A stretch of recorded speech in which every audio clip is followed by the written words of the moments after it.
บัดนี้ขอเชิญทานฟังตำนานแห่งปากษาองค์พญาเจ้าเวหาฤทธิ์ที่กล้านามขุดโธกาวิโกน้อมบูชา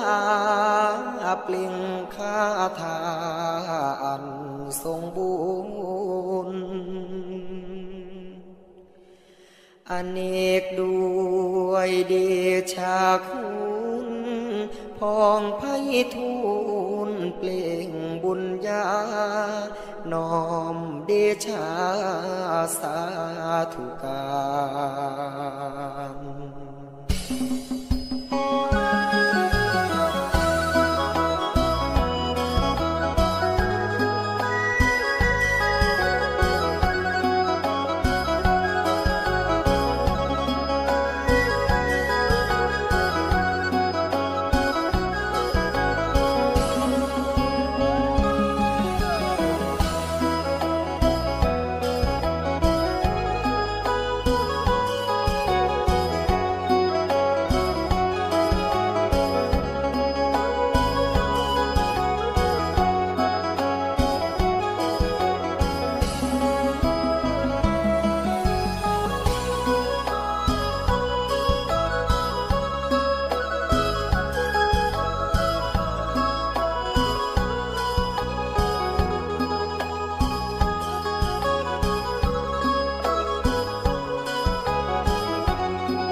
สาการคมการก่อนชูลิเสียนย่อทู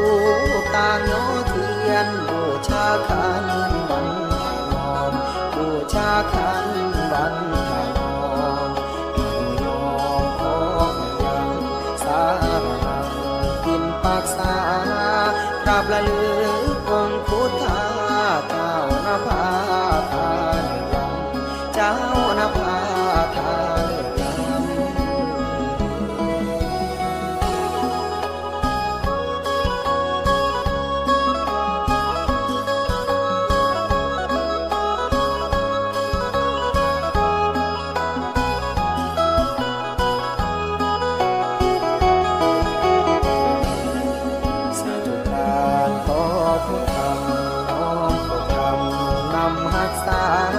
เกษมสารเตรียมธิดา